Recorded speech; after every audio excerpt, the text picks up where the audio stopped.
Hello everyone, मैं हूं Safi other और आप देख रहे हैं इकोनॉमिक्स स्कूल।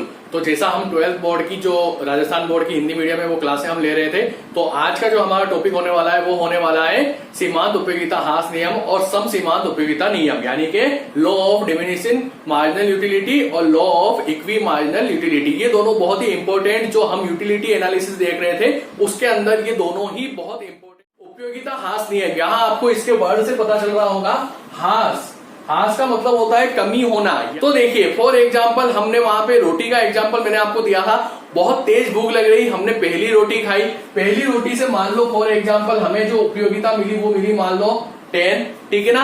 उसके बाद हमने दूसरी रोटी खाई, भूख क्योंकि पहली रोटी से हमारी थोड़ी कम हो गई, तो दूसरी रोटी खाने से हमें जो उपयोगिता मिलेगी वो मिलेगी तो है, लेकिन पहली रोटी जितनी नहीं मिलेगी, यानी हमें हमारी उपयोगिता मान लो फॉर एग्जाम्पल 8 हो गई।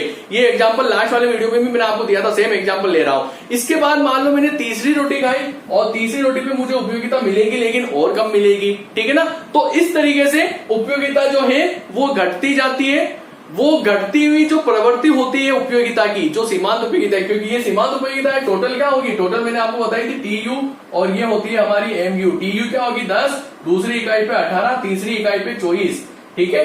फिर यहाँ पर ये 4 हो जाएगी तो ये 28 हो जाएगी, ये 30 हो जाएगी तो ये 2 हो जाएगी, ये 30 हो जाएगी तो ये 0 हो जाएगी, और ये 28 हो जाएगी तो ये -2। ये वाला एग्जाम्पल हमने लास्ट वीडियो में देखा था, लास्ट लेक्चर में हमने देखा था, ठीक है ना।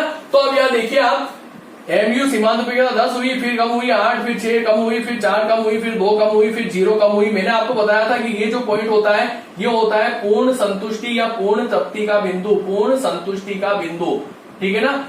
यहाँ पे एक तरीके से पूरी तरीके से हम संतुष्ट हो जाते हैं। फॉर एग्जाम्पल अगर कोई बंदा, मैं तो नहीं खा सकता इतनी रोटी, लेकिन अगर रोटी का एग्जाम्पल अपन लेते हैं, कोई बंदा मान लो 6 रोटी खाता है, 6 चपाती एक दिन की खाता है या एक टाइम की खाता है, तो एक टाइम की वो जो चपाती, टाइम लेना है हमें, क्योंकि टाइम में कोई भी डिफरेंस नहीं आना चाहिए, एक ही टाइम आपको प्रयोग करना है तभी ये घटेगी। अगर आप एक टाइम प्रयोग नहीं करेंगे तो ये नहीं घटेगी।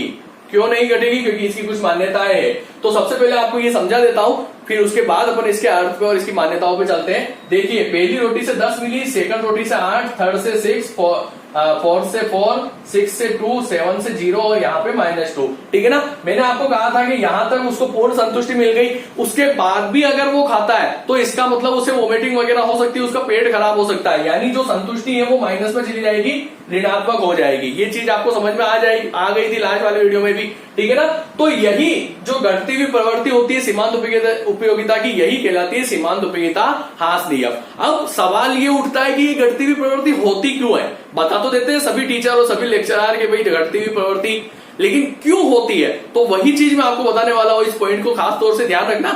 जो सीमांत उपयोगिता घटती है, ये घटती है इसलिए क्योंकि जो हमारी आवश्यकता की जो तीव्रता है, आवश्यकता की जो तीव्रता है वो घटती जाती है, और वो घटती है इसलिए जो एमयू है वो घटती है। फॉर एग्जाम्पल, मुझे बहुत तेज मेरी आवश्यकता है, आवश्यकता की तीव्रता है कि मुझे भूख लग रही है, यानी मुझे रोटी खानी है। तो आवश्यकता, पहली रोटी मैंने खाई तो आवश्यकता की तीव्रता थोड़ी कम हो गई, फिर दूसरी खाई तो और कम हो गई, फिर तीसरी खाई तो और कम हो गई। तो इस तरीके से मेरी जो आवश्यकता की तीव्रता है वो कम होती गई, इसी वजह से जो सीमांत उपयोगिता है वो भी कम होती गई, और इस सीमांत उपयोगिता की इस घटती हुई प्रवृत्ति को ही हम कहते हैं सीमांत उपयोगिता ह्रास नियम, ठीक है ना। अब देखते हैं हम इसके अर्थ को। देखिए, किसी वस्तु का ज्यादा से ज्यादा उपभोग करने पर अतिरिक्त उपभोग की जाने वाली एमयू उत्तरोत्तर घटती जाती है। एक सीमा के बाद वस्तु से प्राप्त एमयू ऋणात्मक हो जाती है। इसी प्रवृत्ति को हम सीमांत उपयोगिता ह्रास नियम कहते हैं।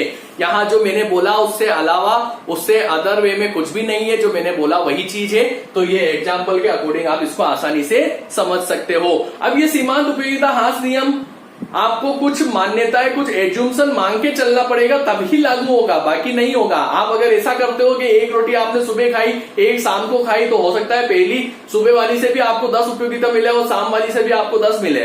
तो कुछ मान्यताएं हमको लेके चलनी पड़ेगी। तो वो मान्यताएं कौन कौन सी होती है वो मैं आपको बता देता हूं। देखिए, उपभोक्ता का व्यवहार विवेकशील यानी उपभोक्ता जो है वो विवेक के आधार पर वस्तुओं का चयन करे, वस्तुओं को पसंद करे और वस्तुओं का प्रयोग करे, ठीक है ना। तो वो विवेकशील होना चाहिए। उपयोगिता मापनीय है, मैंने आपको कहा था उपयोगिता 2 चीजों में मापनीय है। एक तो अर्थशास्त्र ने कहा था यूटिल्स में माप सकते हैं, हम यहाँ पर किसमें माप रहे हैं, मुद्रा में माप रहे हैं। उपयोगिता किसमें मापनीय है, मुद्रा में मापनीय है। और मुद्रा की जो MU है वो स्थिर है। ये चीज मैंने आपको लास्ट वाले वीडियो में भी बताई थी, लास्ट लेक्चर में भी देखी थी कि मुद्रा की सीमांत उपयोगिता भी घटती है। जैसे जैसे हम वस्तु का प्रयोग करते हैं, मुद्रा देते हैं, तो मुद्रा की सीमांत उपयोगिता भी घटती है, लेकिन यहां पर स्थिर माना है, वो स्थिर रहेगी तभी सीमांत उपयोगिता घटेगी। ठीक है ना। वस्तु की इकाइयां गुण व आकार में समरूप होनी चाहिए, ये बहुत ही इंपॉर्टेंट थिंग है। मान लो फॉर एग्जांपल आपने रोटी खाई, रोटी को छोड़ दो, आप दूसरा एग्जांपल लेते हैं। फॉर एग्जांपल आप मिठाई की दुकान पे गए, आपने रसमलाई का एक पीस खाया, रसमलाई का दूसरा पीस खाया। अगर पहला पीस ज्यादा बड़ा था, दूसरा पीस छोटा था, तो हो सकता है दूसरे पीस जो छोटा है उससे आपको ज्यादा संतुष्टि मिले। ठीक है ना। तो मतलब क्या, मतलब ये कि जो वस्तु का टेस्ट है, जो आकार है और जो गुण है यानी टेस्ट है, वो एक जैसा होना चाहिए, उसमें कोई चेंज नहीं आना चाहिए। समय अंतराल नहीं, यानी जो अब आप वस्तुओं का प्रयोग करेंगे तो समय अंतराल नहीं होना चाहिए। जो उपभोग की प्रक्रिया है वो कंटिन्यू होनी चाहिए। ऐसा नहीं कि एक मिठाई आपने सुबह खाई और दूसरी मिठाई का पीस आपने शाम को खाया। हो सकता है सुबह वाली से आपको 10 यूटिलिटी मिले तो शाम वाली से आपको 12 भी मिल जाए या 10 भी मिल जाए।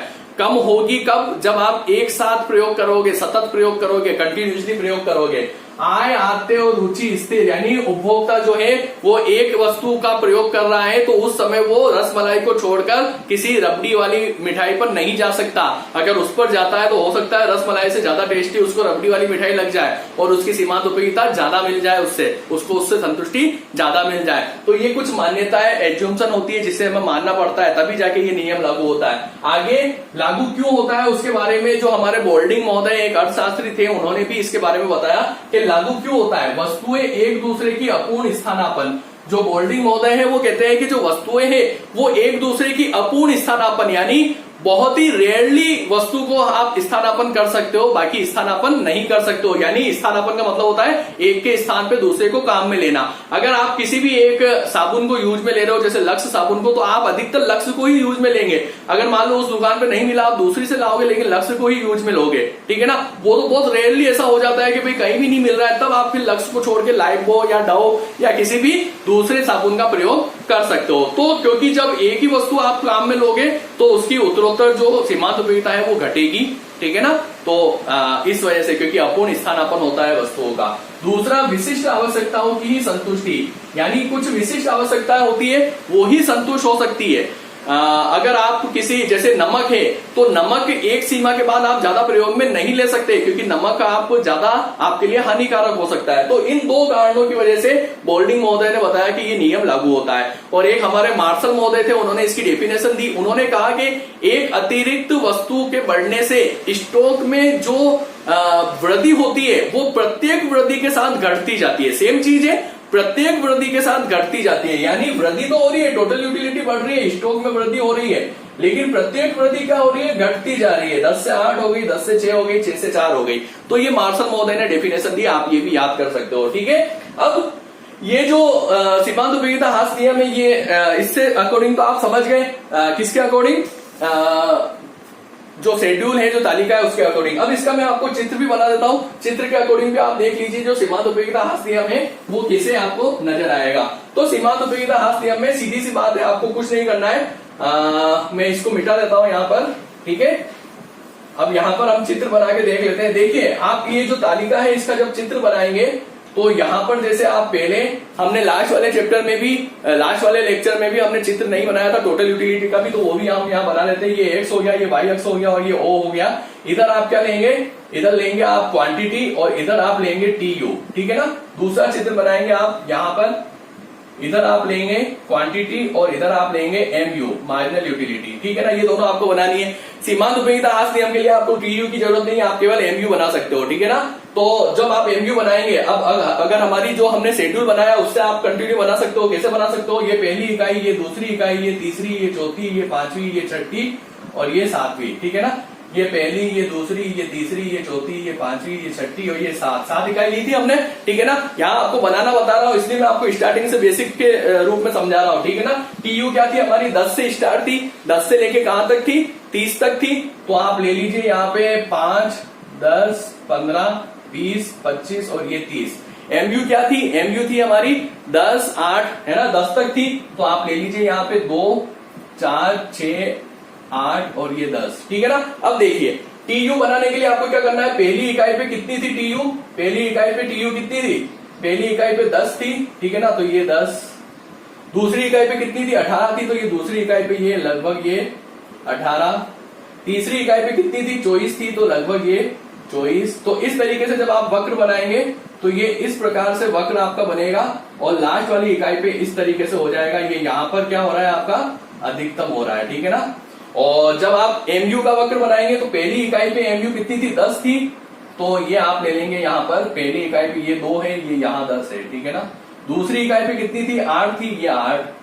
तो इस तरीके से आप बनाएंगे तो लगभग लगभग इस तरीके की एक रेखा आएगी, ठीक है ना। और लास्ट में क्या हो जाएगी, ये ऋणात्मक हो जाएगी, ठीक है ना। तो इस तरीके से आप जब मिलाएंगे तो इस प्रकार के 2 वक्र बनेंगे। अब देखिए आप दोनों का संबंध जो मैंने आपको पहले बताया था कि पहले टीयू जो है वो बढ़ती है लेकिन घटती दर से, ये देखिए घटती दर से बढ़ रही है, जबकि एमयू जो है वो घटती है लेकिन धनात्मक है, 0 से ऊपर ही है, ठीक है ना। दूसरी जो टीयू है वो अधिकतम होती है, अधिकतम का मतलब सबसे ज्यादा, ये यहाँ पे है सबसे ज्यादा, ये यहाँ पे सबसे ज्यादा, ये इस बिंदु पे मिलेगी। तो इस बिंदु पे जब सबसे ज्यादा है तो इस बिंदु पे ये क्या है सीमांत उपयोगिता, ये 0 है, ठीक है ना। ये देखिए ये 0, ठीक है ना, और ये अधिकतम।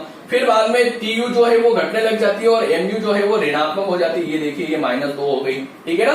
ओके, तो ये इसका रिलेशन भी आप वक्र के द्वारा समझ गए। और जो एमयू होती है वो आप अलग से आप समझ गए, जो सीमांत उपयोगिता है उसमें आपको ये वाला वक्र बनाना है, ठीक है ना। तो ये आपका सीमांत उपयोगिता हास नियम कहलाता है। कंप्लीट, कोई दिक्कत नहीं। अब हम चलते हैं सीमांत उपयोगिता हास नियम प्रयोग में कहा आता है, इसका इंपोर्टेंस क्या होती है। तो सीमांत उपयोगिता हास नियम जो है वो इसके बाद वाला जो नियम है सम सीमांत उपयोगिता नियम, उसमें भी काम में आता है। ये हीरा और पानी विरोधाभास होता है एक, जो अभी मैं आपको समझाने वाला हूं, उसमें भी काम आता है। क्योंकि पानी सस्ता होते हुए भी, पानी मतलब हमारे जीवन के लिए आवश्यक होते हुए भी सस्ता है, जबकि हीरा हमारे जीवन में आवश्यक नहीं होते हुए भी महंगा है, ऐसा क्यों, तो वो भी ये नियम हमें बताता है। इसके अलावा मांग का नियम जो होता है वो भी उसमें भी हमें इस नियम से बहुत सहायता मिलती है। तो ये नियम हमारे लिए बहुत इंपॉर्टेंट है, ठीक है ना। अब हम मेन जो चीज चलती है हीरा पानी विरोधाभास, उसको हम समझ लेते हैं। देखिए पानी, हीरा पानी विरोधाभास का मतलब ये है कि पानी अधिक आवश्यक है हमारे लिए लेकिन फिर भी सस्ता है, हीरा कम आवश्यक है लेकिन फिर भी महंगा है। समझ गए आप इस चीज को। अब आप देखिए ऐसा है क्यों, ऐसा इसलिए है क्योंकि जो कीमत होती है ना वो कीमत टीयू पे डिपेंड नहीं करती है बल्कि एमयू पे डिपेंड करती है। किस पे डिपेंड करती है, एमयू पे। टीयू जो है वो पानी की ज्यादा है और हीरा की कम है, ठीक है ना। हीरे की टीयू कम है और पानी की टीयू ज्यादा है, जबकि एमयू जो है, क्योंकि अंतिम इकाई से प्राप्त एमयू क्या है उत्तरोत्तर घटती जाती है, तो पानी का हम ज्यादा प्रयोग करते हैं, तो एमयू जो है वो पानी की कम होती है और हीरे की क्या होती है ज्यादा होती है। पानी की कम होती है, पानी की एमयू तो कम होगी और हीरे की एमयू ज्यादा होगी। तो क्योंकि हीरे की एमयू ज्यादा है और कीमत किस पे डिपेंड करती है, एमयू पर, तो हीरे की जो कीमत है वो भी ज्यादा है और पानी की अंतिम इकाई से प्राप्त जो एमयू है वो कम है, तो कीमत भी कम है। ये हीरा पानी विरोधाभास, इसमें कोई ज्यादा ऐसा कुछ नहीं है, आप आराम से कर लेंगे, ठीक है। अब चलते हैं हमारा दूसरा जो नियम है उस पे। इस नियम में उपभोक्ता का संतुलन कैसा होता है वो हम देखेंगे। तो सम सीमांत उपयोगिता नियम, सम सीमांत उपयोगिता नियम, इस नियम को 2-3 और नाम से भी जानते हैं, जैसे प्रतिस्थापन का नियम, आय के आवंटन का नियम या अधिकतम संतोष का नियम। एक चीज और बता देता हूं, सीमांत उपयोगिता हास नियम गोसेन का प्रथम नियम कहलाता है, ये गोसेन का द्वितीय नियम कहलाता है। ये भी 1-1 नंबर में क्वेश्चन पूछे जा सकते हैं, ठीक है। अब चलते हैं सम सीमांत उपयोगिता हास नियम क्या होता है। सबसे पहली चीज, आपके पापा हो या आपके घर में कोई भी होता है तो उसका बजट इस पे डिपेंड करता है कि वो अपने पैसे को किस प्रकार व्यय करे ताकि उसे अधिकतम संतुष्टि मिल सके। यही संतुलन उपभोक्ता का होता है, क्योंकि हम उपभोक्ता का संतुलन ही पढ़ रहे हैं 2 चीजों से, एक तो कार्डिनल अप्रोच से और एक ऑर्डिनल से। ये कार्डिनल चल रहा है यूटिलिटी एनालिसिस, इसके बाद पढ़ेंगे हम इनडिफरेंस कर्व जो कि ऑर्डिनल होगा, ठीक है ना। तो सीधी सी बात है, उपभोक्ता विभिन्न वस्तुओं पर व्यय ऐसे करे कि प्रत्येक दिशा में व्यय की अंतिम इकाई से प्राप्त एमयू बराबर हो, तो उपभोक्ता संतुलन में होगा। यानी जितनी भी वस्तु प्रयोग में लिए, हम यहाँ पे 2 ही प्रयोग में लेंगे क्योंकि ज्यादा से के एग्जाम्पल से आप देखेंगे तो कंफ्यूज हो जाएंगे।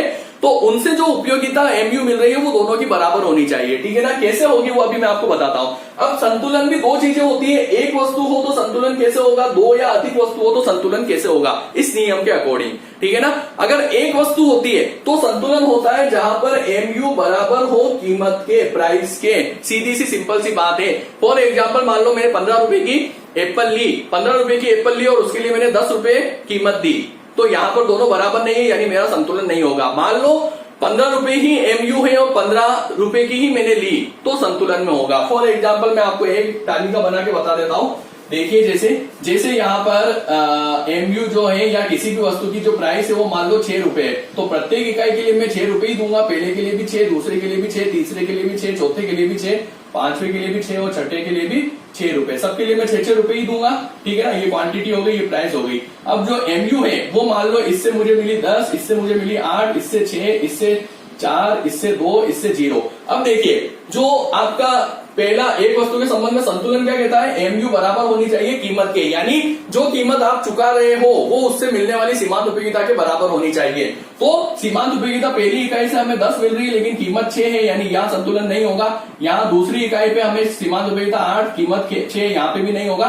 तीसरी इकाई देखिए यहाँ पे कीमत भी 6 है और सीमांत उपयोगिता भी 6 है, यानी ये इकाई जो होगी यहाँ पे उपभोक्ता क्या होगा, संतुलन में होगा, इक्विलिब्रियम पॉइंट होगा, ठीक है ना। तो एक वस्तु के संबंध में यहाँ पे संतुलन होता है। अब अगर वस्तु एक नहीं हो, 2 या 2 से ज्यादा हो तो वहां पे संतुलन कैसे होगा, तो वो चीज भी आपको बता देता हूं। देखिए जब वस्तु 2 या 2 से हम ज्यादा लेते हैं ना, तो हम यहाँ पे 2 वस्तु ही लेंगे, ज्यादा नहीं लेंगे, ज्यादा में कंफ्यूज हो जाएंगे, आपको केवल समझाना है। तो 2 वस्तु लेते हैं हम, तो यहाँ 2 शर्तें होती है। कितनी शर्तें होती है, 2 शर्तें होती है संतुलन की। पहली तो ये होती है कि जो पहली वस्तु हम एक्स मान रहे, पहली वस्तु की सीमांत उपयोगिता और कीमत का अनुपात बराबर हो दूसरी वस्तु की सीमांत उपयोगिता और कीमत के अनुपात के। ये चीज अगर होती है तो उपभोक्ता संतुलन में होगा। दूसरी शर्त होती है कि पहली वस्तु जो आपने ली है QX इंटू PX, उसकी मात्रा और कीमत को गुणा करने पर प्लस QY इंटू PY बराबर होना चाहिए किसके, हमारी इनकम के यानी आय के। ये दोनों शर्तें, ये दोनों कंडीशन पूरी होगी तो उपभोक्ता संतुलन में होगा, वरना नहीं होगा। कैसे होगी ये संतुलन में, जैसे मान लो फॉर एग्जांपल X वस्तु की सीमांत उपयोगिता जो है वो 100 है और X वस्तु की कीमत जो है वो 10 है, ठीक है। और Y वस्तु की जो सीमांत उपयोगिता है वो मान लो 50 है और कीमत जो है वो 5 है।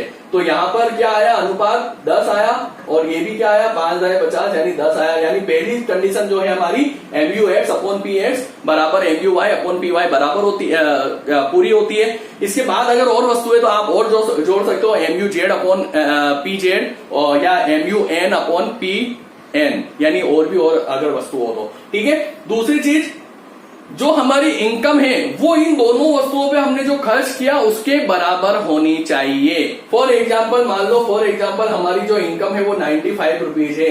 कितनी है, 95 रुपीज है इनकम एक दिन की। अब इस 95 रुपीज जो है ये हमारे दोनों वस्तुओं पे खर्च जो हमने किया, जो व्यय किया उसके बराबर होना चाहिए। ये दूसरी कंडीशन है। अगर ये दोनों कंडीशन पूरी होती है तो उपभोक्ता संतुलन में होगा, समसीमांत उपयोगिता नियम के अकॉर्डिंग, ठीक है ना।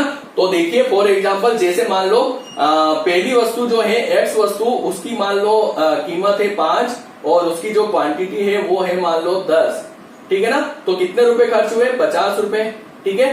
दूसरी वस्तु है मान लो Y, उसकी मान लो कीमत है 5 और उसकी क्वांटिटी है मान लो 9, ठीक है ना। तो कितने रुपए खर्च हुए, 9 पंजे 45, ठीक है ना। ये 45 रुपए, यहाँ 50 रुपए, दोनों को जोड़ा तो कितने हो गए 95। हमारी इनकम कितनी थी, 95 ही थी। तो 95 और 95 बराबर हो गए, यानी हमारी दोनों कंडीशन पूरी होती है। यानी समसीमांत उपयोगिता नियम के अकॉर्डिंग जो कंज्यूमर है वो इक्विलिब्रियम रखता है, संतुलन में है। ये कहलाता है समसीमांत उपयोगिता नियम। अब इसकी नियम में भी लगभग वही मान्यताएं लगती है जो सीमांत उपयोगिता हास नियम की है, आप देख लीजिएगा उसको।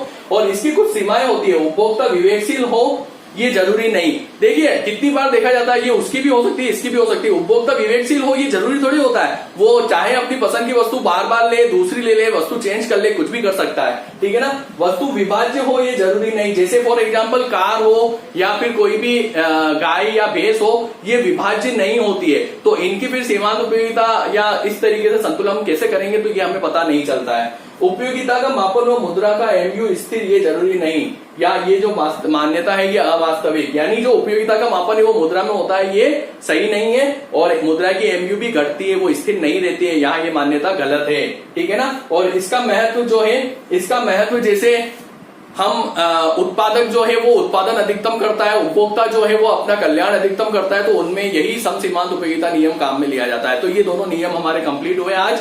इस नियम को मैंने आपको क्षेत्र के अकॉर्डिंग, तालिका के अकॉर्डिंग और पूरा मान्यता वगैरह पूरा डिटेल वाइज बताया है। अब इसके बाद हम चलेंगे हमारे नेक्स्ट टॉपिक पर, जो कि होगा इंडिफरेंस कर्व यानी कि ऑर्डिनल अप्रोच। तो तब तक के लिए धन्यवाद।